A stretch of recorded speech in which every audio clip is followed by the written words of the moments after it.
Most of you are probably familiar with Microsoft's PowerPoint. You've probably used it to make PowerPoint presentations. Now, in this video, I want to tell you or show you how you can use it more creatively to, for example, create a brain map. Now, I have started with opening PowerPoint and I have a new file here. Before we get started on making the brain map, however, I want to show you a few tricks that can help you to use the PowerPoint in a more efficient way. So you see at the top here, we have what is called a ribbon, and on the ribbon you have different tabs. For example, insert, draw, design, and so on. And for each tab, you have a lot of different tools. Now, I use some tools more than others, and I've added them. As you can see here, there's a row of tools to what is called a quick access toolbar. The advantage of this is that I can quickly just, if I want to insert a shape, I can just click here instead of first clicking on insert and then clicking on shape. So for the tools that you use the most, I recommend that you add them to this toolbar so that you don't have to click back and forth between the different tabs. So it just saves me time and it's easier and makes the process flow easier. So if you're wondering how you do that, it's very simple. You right click, or if you have Mac, 2 fingers on the tool, and you see that you get this choice, add to quick access toolbar. Now it's gray in my case because I've already added it, but if I click on this, which I haven't added, I can add it to my quick access bar. If I realize that I don't use it as much, I can just click here and remove it from my quick access bar. So the tools that I use a lot, I have here. And as I said, it just makes it easier. So that was a quick tip on how to use the quick access toolbar. Now let's get started making a brain map. So the first thing I want to do is I want to close this very useful tool. The design ideas can really help you to make a beautiful PowerPoint, but now I want full control and I want to make my own design. So I'm just going to close that one so I get a bigger screen. I'll fill it up. And then here you see the default mode is to sort of start with a slide with a title. I want to change that, so I click on home and I choose a different layout. I choose blank because I want a blank slide. Then I don't want to use this widescreen format, so I want to change the size. Now I can do that here on my quick access toolbar, but to show you where it is, it's under design. So slide, you see that there are 2 options giving to you immediately here, standard and widescreen, but you can also choose custom, and then you have a lot more alternatives to choose from. For example, you can go for paper or overhead or whichever you would like. I'm just going to go for the standard, which I like better when I'm making a brain map. Now, always when we change the size, we get this question about whether we want to maximize or ensure fit. This is irrelevant in this case because I haven't made any slides. If you change the layout of an existing PowerPoint, you have to think about whether you want to ensure fit or not. And in most cases, you probably want to ensure the fit so that everything is visible on your screen. But I'm just going to click maximize this time because it doesn't really matter. So now I have a blank canvas and I can start adding text boxes, images, icons, and make my brain map. I want to make a traditional brain map, so I'm going to start by adding a circle in the middle with the topic of my brain map. So I can use it here from my toolbar, but I'm going to show you where you find it. And most of the things that I'm going to show you now, you find under the Insert tab. So I'm going to insert a shape, and I'm just going to go for this one, and I'll put it here. Now, what happens when you insert any object on your slide is that you get a new tab where you can format the shape. So this happens when you insert a text box, a picture, whatever you insert, you get this new tab. And here you can change, for example, the background color, shape fill. So let's say I go for orange. I can choose a different color for the outline, maybe black. And then I will choose black for my writing. And then I can click here in the middle and I can say Global English. That's my topic. Now I want to make sure that this shape is centered.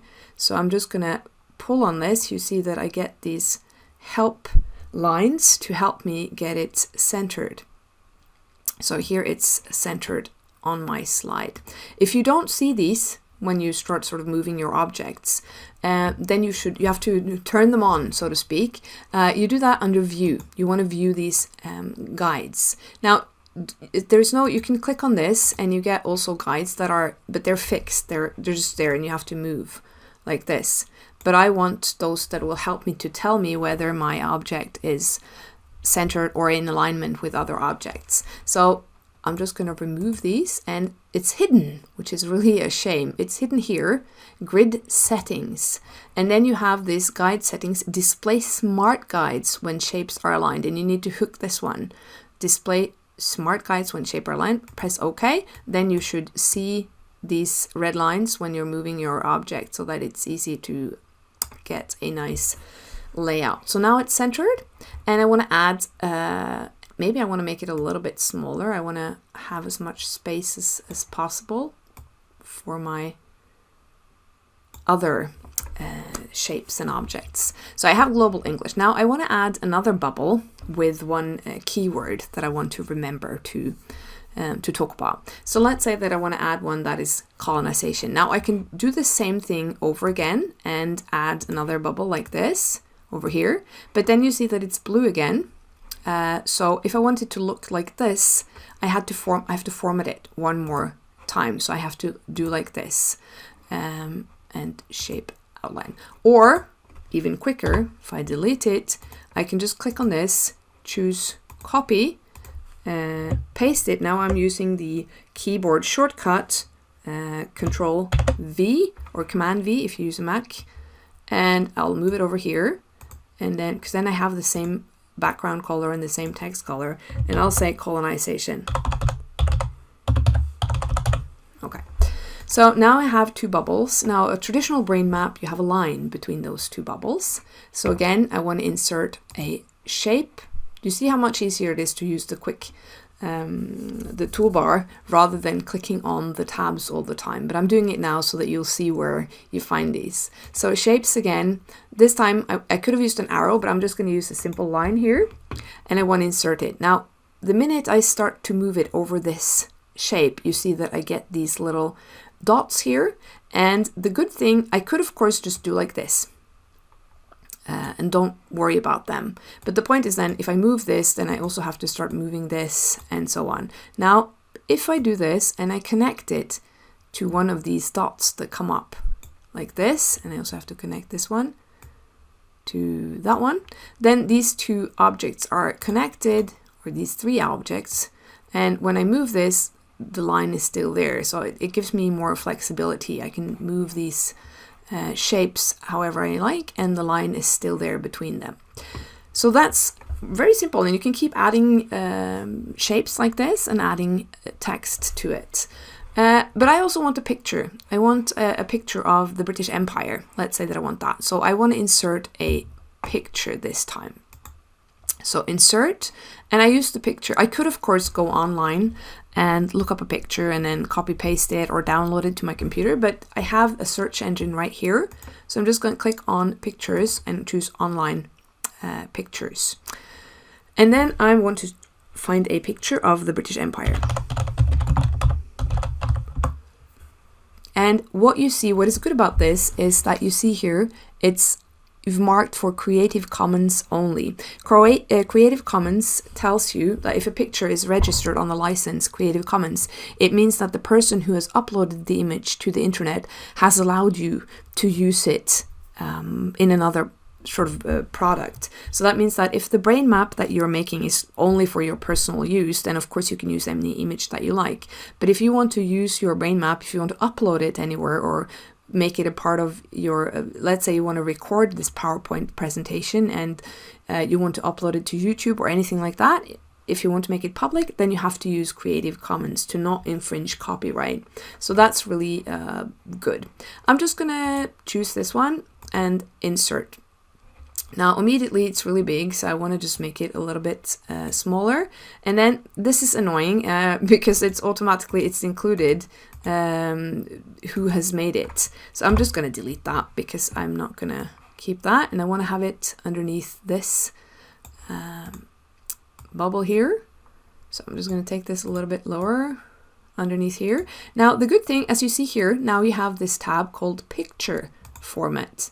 So I can format this, and one thing that I really like is that you can crop images to different shapes. So since I've already started to use these shapes, I'm gonna do the same here.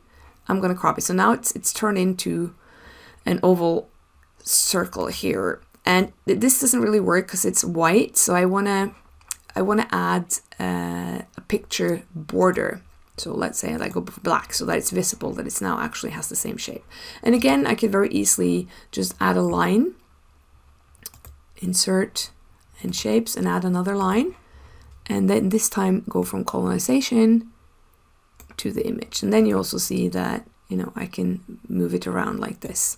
And you see now the guidelines help me to tell me that now these two objects are aligned. So it just helps me to create. So it's really important that you have these guidelines on. So turn them on if you don't have them. So okay, so now I have a theme. I have one point, and I also have a picture of the British Empire and all these countries that belong to it. So visualization is always good. I can, if I don't want to sort of write directly on the shape, I can add a shape and then add a text box and add icons and so on. And sometimes we might want to do that. So I'm just going to show you how to do that. So you can add a shape over here. And let's say I would like to write more, and I want to have control over where the text is placed, because when you choose to write directly on the shape, it's centered, and there you don't have the same possibilities to get the text exactly where you want it. So now I have a shape. Then I want to add a text box. Again, insert and text box, which is all the way over here. And like this, I want to add it here. And I can start writing. Now let's say another thing that has helped to spread English or make it a global language is the internet. And it was a bit difficult to see this, I feel, on the blue background. So I'm just going to change it to white, and maybe I'll even make it bold so that it's more visible. So the internet has also helped. And again, you see these guidelines can help me. So I want it centered on my shape. See if I can manage to do that. Yeah, right. No, it's not exactly there. It's in the middle. But let's say that I want to add also an icon to this. Again, insert, choose an icon. And I want to have an icon, you know, the internet. Which one do I like the best? I think I like this one. Insert. Okay, I want to move that, and I want to have it as a part of my bubble over here. So, and this also graphics format. Again, I can change the color, so I can make it white to match my writing. Now I have like a visualization of the internet that has also helped spread the English as a global language. Now let's say I'm really I'm moving it back and forth. I'm trying to find a position that I think is really nice. All right, so now I'm happy with it. It looks like this. Now let's say I want to move it a little bit. Now the minute I start drawing this, I said, oh no, I don't want to do that. So I'm just going to I used again the keyboard shortcut. Control Z is how you regret doing something. Command Z if you have a Mac. So what I want is to group these three objects together. I want my icon, my text box, and my shape to be one group so that I can move them all at the same time. And this is very easily done. I could just do like this. Now they're all marked. And then under the Home tab, you have a tool called Arrange. And you see that you could decide to send something to the back. For example, now for these three objects, my shape is in the back, and then the icon and the text box are at the front. But I don't want to do anything. Don't want to change that, but I want to group them together. So now you see I have one shape that I can move, and they're all moving at the same time. So I don't have to move them individually. Now I can still change them and move them individually. I just have to click on them, like on one shape, and move that shape, or like this. But if I do like this again, as long as I have them as one, I can move them all. So this is, I hope that I've given you some tools that you can use. I've shown you how to insert shapes and icons and pictures and how to use the quick access toolbar. So there are, of course, a lot of different things you can do here, and you just have to experiment a little bit with it. But this is the basic. I really recommend going to Insert and add shapes, icons, pictures, and text box to your toolbar here so that you don't have to click on the tab every time.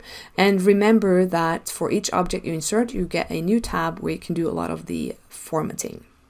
Once you're done with your PowerPoint or your brain map, you can of course just save it as a PowerPoint file, but I thought I should show you that you could also export it as a PDF.